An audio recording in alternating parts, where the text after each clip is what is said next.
It was recorded with a toaster or a potato, whichever one you guys prefer. But yeah, so me, Nepenthes, KSI, we were all at, we're still there, we're at Gamescom. I managed to get my hands on FIFA 13 Ultimate Team. Unfortunately, I couldn't get any gameplay for that, but I'll be doing a video where I just talk about that when I'm in the comfort of my own home and things, and I'll be able to give you guys a really, really good information. I'm doing an interview with a few of the FIFA guys soon as well, so that'll be really good. And any questions you want me to ask them, leave it in the comments, because that would be really, really helpful. And yeah, so this is FIFA 13. I want to talk to you a little bit right now. You guys might want to skip a little forward to get to the gameplay.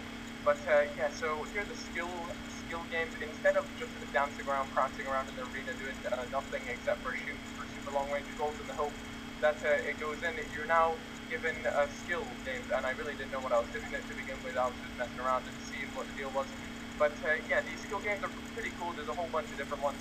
And I'm sure you guys have seen videos on all that stuff. So I'm going to start giving you guys my opinions on the game, what I think to it, and how I think it's all going to plan out. So to begin with, this is head-to-head or demo code.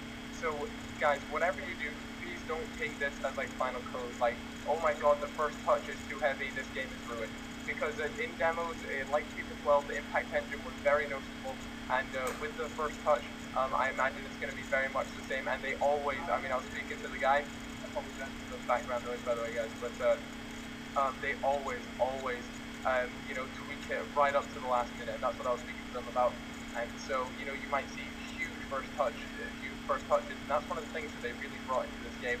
And that is probably one of the most noticeable things, along with the fact that they always make runs. The new attacking AI is fantastic, seriously, guys.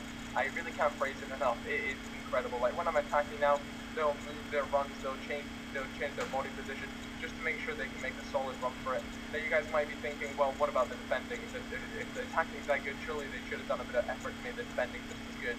And I have to admit, it works out really well. There's a nice balance, no doubt about it. There's always going to be problems with the game, but right now I am having a lot of fun on FIFA 13. If I could describe if I could describe this game in one word, it's got to be realism. Simple as that. I mean, this game is literally incredible as far as a simulation goes. Am I having a lot of fun playing it? Absolutely. Maybe that might be because it's a brand new game, but I do notice fantastic differences in this. When you guys get to play the demo, obviously that's going to be against the AI, which is the computer, as some people know them, and you guys won't be able to play against a friend. In this, I was playing with Nepenthes, I was playing against him, and we had so much fun playing this, but I know when the demo comes around, you guys will be playing against the computer, and I know that you guys don't, the computer isn't a lot of fun to play with. But I mean, as you can see, that's another big thing. The net shots are nowhere near as powerful as they were in FIFA 12. You know, those outside of the box, huge finesses into the top right, just don't happen anymore. Now, you know, I'd even say you'd be relatively lucky if you put one in just inside of the box. So, all that fun stuff to look forward to. Obviously, there's been a whole bunch of clubs news. You guys can scroll through the EA Sports FIFA Twitter for that. I'm sure people have made videos on that as well. But a big plus about this game is the fact that now we at last have something which counters contain, I suppose.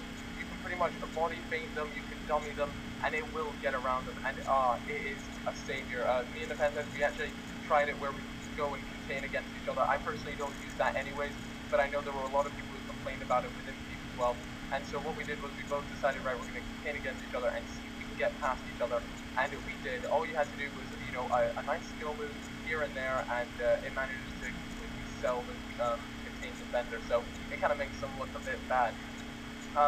As far as skill moves go, we didn't, you know, you guys know I'm not that great of a skill player on FIFA 12, like, as far as doing skills goes.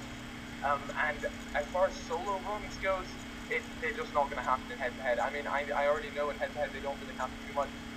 In FIFA Ultimate Team, they're a little bit easier to do, but I really do think skill compilations are going to be hard to come by, or just hard to get the sort of standard clips that you guys are being used to during FIFA 12. So in that aspect, I'd say it kind of sucks for those guys who make montages or just enjoy doing a lot of skills. Those days, I kind of want to say, are over. I mean, don't get me wrong, there are still quite a few skills that you guys can pull out here and there, but you're not going to be able to string along those huge skill runs.